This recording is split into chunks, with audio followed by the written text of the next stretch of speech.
Chittagong city কর্পোরেশনের ২৭ নম্বর ওয়ার্ডে আসন্ন কাউন্সিলর নির্বাচনে সাধারণ জনগণের মুখে এখন শোনা যাচ্ছে একটি নাম, জনাব হাসান রুবেল। দীর্ঘ ১৭ বছর ধরে চট্টগ্রামের বর্তমান মেয়র ডক্টর শাহাদাত হোসেনের পাশে থেকে সংগঠনের কার্যক্রমে সক্রিয় ভূমিকা পালন করে আসছেন তিনি।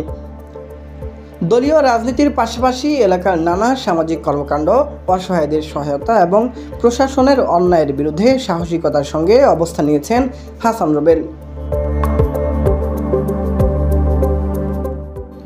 তরুণ প্রজন্মের মধ্যে তার জনপ্রিয়তা দিন দিন বাড়ছে।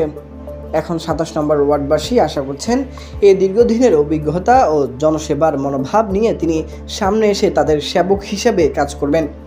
এলাকার মানুষ চান একজন ত্যাগী, কর্মঠ ও নিবেদিত প্রাণ প্রতিনিধি। এর উন্নয়নের নতুন সূচনা হবে।